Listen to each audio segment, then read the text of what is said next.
So I watched this old video from 2017 by Patrick Bet-David, and it's his 20 rules for money. He's done an updated video, but I got so much out of this one. I want to share the rules, my favorite rules out of the 20. The link for this video is in the description. You should definitely watch this. There's so much valuable content. And then this page of notes, I will also put a link to it in the description. Right, I'm going to jump straight in here.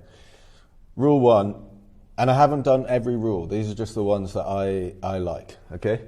Rule 1, money is a game. I think this is so important. If you get too stressed about money, you are going to end up, I'd say you're going to end up poorer because the decisions that you make are going to be short-term, and there's nothing wrong with doing short-term decisions. But unless you treat it like a game, you're not going to enjoy the process. And that's something that's repeated at loads of other places. MJ DeMarco's book, The Millionaire Fastlane, he talks very deeply about having to enjoy the process. If you only enjoy the event, the getting of the money, your enjoyment is about 1% of the time. The rest of the process is 99% of the time. So this mindset keeps you wanting to win and come back to play. Rule 1, money is a game. Rule 3, it's a doubles game. When he said this, I could not believe it. If you have $1,000 in your bank, you are 10 doubles from having $1 million.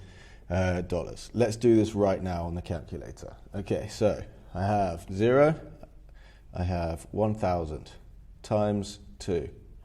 Okay, 1,000 times 2 equals 1, 2, 3, 4, 5. So 32,000, sorry, it's backwards. 6, 7, 8, 9, 10. 1,024,000, 10 doubles. Obviously a lot harder to do than just clicking it on a calculator, but 10 doubles seems a lot more achievable than just making £1 million. You should do that yourself on the calculator. I found that quite a powerful exercise. 2 important aspects, this is still part of rule 3. And he talks about when you're younger, you have much higher risk tolerance and your time horizon is longer. So you can make longer term decisions and be a lot risky. If you're young, you haven't got kids, or even if you do have kids, but you're like in your young years, you've got enough time to fail and recover. So as you get older, your risk tolerance gets lower because you've saved up all this money, hopefully. You can't be as risky with it. You need to protect that money. And your time horizon is shorter because you've obviously got less time. Rule 4, seduction. Money likes to be seduced. He used the example in the video of a cat. And if you have, I think it was in this video anyway, if you have a cat, oh no, that was MJ DeMarco's video. That's a good example, I'm going to say it anyway. If you have a cat and you're trying to chase the cat will run away. Money is the cat. If you have the thing that money wants, which is value, or the cat, a plate of tuna, the cat will come and sit on your lap. So you need to concentrate on value. You need to attract the cat by having the thing the cat wants, which is the tuna. So you need to attract money with the thing that money wants, which is value. If you chase money, how can I make 10,000? It's like, how can you add 100,000 to someone else's life and you get 10,000 from that? That's the way you need to think. But money now likes to be seduced. Patrick Bet-David says this, like, you need to do the things that money wants. You can't just demand money. You can't just demand money. You have to do the things that money wants in order to get the money. Rule 7, crisis account. A secret account that no one knows about. If you're right at the beginning, like I am, this can be quite a hard thing to do. However, you can squirrel away a certain amount of money, yeah? He's used the example in this video where the company was failing, his company was failing and they'd run out of money completely. But he had a secret bank account that he didn't tell anybody about. And in this moment of crisis, he was able to pull that money into the business and they survived. When they were making money again, he obviously filled the account back up again. But unless he had this that no one knew about, so no one was saying, hey, let's just take the money from here, let's take the money from there, in other situations that weren't the ultimate crisis, he wouldn't have survived in that business. He'd have definitely started other ones because look at him, the man is amazing. Anyway, Don't fly first class. Rule 8, don't fly first class until you have 10 million in the bank. Oh my goodness, this is so good. This is like lifestyle expansion, right? Oh yeah, you get your first £3,000 paycheck and it's like, right, let's go out for dinner, I'm buying new clothes, I'm taking my girlfriend on holiday, my boyfriend on holiday, whatever you do. That money goes, and then your next paycheck, you also spend. So if you were spending 90% at 1,000 and then you get 3,000 and you spend 90% of 3,000, have you really made more money, or are you just like, you're not really saving any more money, right? Sorry about that sniff. This is so important. He never buys first class tickets for himself, but in the video he says people are paying. Obviously, if someone's paying for your first class ticket, take it. But he's saying, until you have made it, don't spend money on unnecessary things. Lifestyle expansion keeps you poor. I've added that one. He didn't specifically say that, but that's the main message. Lifestyle expansion keeps you poor, because that money should be going back into the business. And I am slightly guilty about this. However, I wore clothes with holes in for so long, looking scruffy. And then I finally got a paycheck from a half-decent job, and I went out and I bought myself one outfit, not from an expensive shop, but I bought myself one smart outfit that I now wear when I need to look a bit better than just my running shoes and my running shorts, which I wore to work because I'm on camera. I wore to work for so long, not spending money. I really like that rule. It's don't fly first class until you've got 10 million in your bank account. If you get a big windfall of money, sure, treat yourself. On that day that I got that first paycheck, I took myself out and I went to a mid-range steak restaurant and I bought myself a steak just to say, wow, you've had your biggest month yet, congratulations. While I ate that steak, I was writing something else. So, rule 9, comp plan. In this section, in this rule, he talks about tax, where you live and how that affects your future. So he's saying if you live in an extremely high tax area, you're losing a large proportion of your money. Yeah, that sounds fairly obvious, but what he's talking about is the repercussions of that. So if you lose that money now and you're young, this is the same as excess spending when you're young. If you lose that money now, it has a much larger effect down the line. And so if you think, yeah, I want to start making money, you should put yourself in a much better, tax place or a much better tax structure. So I have a limited company. I take out just enough money for me to personally survive, and the rest of it stays in the business getting spent on other things. So I'm reinvesting that money into the business, and I am only taking out like the minimum I need to live and keeping it in a structure where I pay less tax on it, because I know that down the line that is all going to add up. I won't spend too long on this one.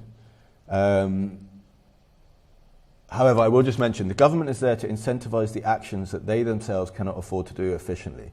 He explains that this is why business owners and landlords get tax breaks, because the landlords are providing housing to people and the business owners are providing jobs. So the government gives them tax breaks because they're fulfilling a function that the government wants. The government wants more housing and more employment to keep GDP going round, and to keep people off the streets. And so if you provide those things that the government can't provide themselves, the government will give you a tax break so that you are incentivized to provide those things. Okay, rule 10, on emergencies and recessions.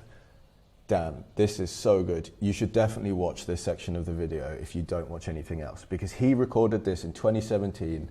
It's 2022 now, and you can see exactly what's happening. Some say markets are going to tank in the next 2 or 3 years. I don't know if it's going to tank in the next 2 or 3 years, but I know it's going to tank in the next 20 years, and I'm ready for it. Videos in 2017. You can't argue with this man now. Those who are cash rich during a crisis are the ones that get wealthy. Now, unfortunately, I haven't put myself in the ideal position to do this. I have some savings, but I want to put them all in my business. So this one I'm not going to be ready for. The next one though, from this video, maybe I'll do an update video in a year and 2 years to see if I've actually followed these rules. Well, remind me in a year or two if you're still watching this, and I'll do another one. Those who are cash rich during a crisis are the ones that get wealthy. Everything's on sale. Like, this one explains itself. But what the main point of this is that he's not saying you can time the market. He's saying you should just be prepared. He's saying he knows, not when, but he knows for a fact the markets will crash again. And so he prepares with that knowledge. Very good one. They say you can't time the market. You don't really know when it's going to happen. Okay. Know your politicians. I don't agree with this one. I agree with Tim Ferriss, who in some of his earlier books and podcasts was very adamant that you should just completely forget about everything that's happening around you and concentrate on your business until the point where you are able to actually make an impact on the people around you. Because if you get your head down and you're working, like, there's very few things, apart from like major wars and things like that, which actually affect you. You know, I haven't really read the news or watched the news to my parents' annoyance for quite a long time. They're always like, come and watch the news. But it's just fear. They're just giving you fear, because that's the thing that keeps you watching. I don't really want to fill my head with this. And so he says, know your politicians so that you can work out like what the political climate is around you. I think he's saying that because he's at a stage where he has so much influence that he can actually impact different things. I'm going to move myself because the next rule is focus on yourself, not others. Jordan Peterson says this as well. He's like, compare yourself to who you were yesterday rather than comparing yourself to other people. So, Patrick, I'm not comparing myself to you right now. Am I better than yesterday? Yes, I have one more video out. Yes, I got to the office much earlier and I stayed much later. I was the first person in, last person out, working on my own thing on the side. Am I better than yesterday? Yes. Anyway, I want to bring Patrick back in because he's a hero of mine. Okay, that was rule 13. Focus on yourself and not others. Rule 14. Forget the index.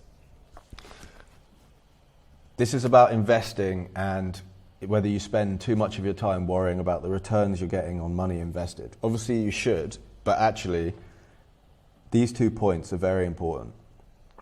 I'm more concerned about beating my goals than I am about beating the index. In my business, I control the amount of growth I'm going to have on my income. Until you have a lot of money, investing doesn't move the needle. Investing is about preserving wealth rather than generating wealth. Your main business is your income source. It's the thing that you have direct control over. What else can you double or triple your income in a single month by just changing one of the levers in your business? I'm going to do a video on the different levers that you have in your... The different levers and levers that you have in your business. This is very important. If you don't have that much money, stop fucking worrying about... Oops, I don't know if I should swear in these videos. I'm kind of making them for my little brother and sister to help them. And for people like myself. I swear, I think it's an important point. Stop worrying about the fucking returns on your investment. I'm going to have to put it as explicit now. Just work on your business. Okay, rule 15. Befriend money makers. If you are around people who know how to make money, you're going to make money. Every successful person says this. I've added that. Every successful person says this. This is so important. Who do you hang around with? I like building online businesses. So I'm making a lot of this content because I want a group of people around me that also like making online businesses. So I'm going to put a link in the description. If you want to join a community of people who like building online businesses, traveling around the world and learning lots of new things, join this group. putting rule 15 into practice. And rule 18, positioning. I haven't got any notes on this one because I'm just going to explain it. Ownership. You can work in a business and the business can do really well, but unless you have shares in the business, you're only going to get things like pay rise or more job security. I don't believe there's job security. The business is there to make money. If one day to the next the business is no longer money, your ass is fired. Like, you're out the door. No matter who they are, like, you're out the door. There's obviously some very niche circumstances. Obviously there's some examples where it's not happened, but for the majority of people, there is no such thing as job security. The only thing that you can get remotely close to is ownership. That's the only job security you can possibly have. So he uses the example of a friend of his that he works with very closely, who positioned himself as a part owner of a business. The business did very well, and so he did very well because he owned a piece of the puzzle. In his book, How to Get Rich, Felix Dennis, who started Dennis Publishing, also talks about this. He's saying ownership is so key. And one example that Felix Dennis says in his book is that his top editors for a magazine put him in a room and said, if you don't give us 20% of this magazine, we're walking out the door. These are the people that kept the machine running. And instead of saying, oh yeah, it's only 20%, they'll be incentivized, he said, absolutely not, get the hell out. And he did all of the editing. That's another great book you should listen to, is How to Get Rich by Felix Dennis. It's just, I love walking around London and listening to that book. And because he talks about a lot of buildings that they went to in different places in London. So sometimes I'll be walking past somewhere and he'll mention something, I'll be like, whoa, it's right there. But yeah, ownership and positioning. Put yourself in a position where you directly benefit from the growth. I'm a business owner. If my business grows, I am the one that grows. If I work in a business and I don't own a piece, that shouldn't be your long-term strategy. I have another job. I work in I work in an organization and I do the sales. But if the business does extremely well, the only thing I get out of that is my paycheck and my commissions. I don't own a piece of the business. So this is not my long-term strategy. Your long-term strategy should be ownership. Okay. I'm going to add a bonus into this because I really loved what he did. Within the first 2 minutes, you see up in this corner it says free PDF. Within the first 2 minutes, as a way of getting people to stick around to the end of the video, because obviously he knows how the YouTube algorithm works. I'm not doing this very efficiently. But he says, by the way, at the end of this video, I'm going to give you a free PDF. He's obviously got a lot of content on the board and he's talked for 25 minutes. So he's thought of a way to make it easier for people to learn these rules. So he's put it all in a PDF. You know, it's free to download. PDF, you probably have to put your email in. So he's got your email address. But it's a way of getting people to stick around to the end. And it's a very clever thing to do. Bonus 2. He looks very professional in a jacket and a shirt. I mean, look, you take him seriously because he looks good. So actually, I watched this video just before I got that first paycheck. And I saw him looking like this. And so I went out and I did spend a little bit of money on that one outfit. And I don't know if it's placebo, but I thought people started to take me a bit more seriously. Obviously, I'm not wearing running shoes and trainers with holes in them anymore. Anyway, yeah. I'll put these notes in the Google Doc or something. The link will be in the description. The video link will also be in there. This video is well worth your time watching. It is seriously comprehensive on money. And I don't think you will implement all of the rules. But there are some very important things in here to remember. Let me correct this. Grammar. I think this one's my favorite. Don't fly first class until you have 10 million in your bank. Anyway, subscribe to this channel if you want to talk about business, travel, and learning things faster. Drop a comment, which was your favorite rule. If you want to, we can talk about it in the comments. Grab the actual notes, watch the video, and if you want to join that group and you want to start talking about business, travel, and learning with me and other people, click that link. If not, I'll see you later. Bye-bye.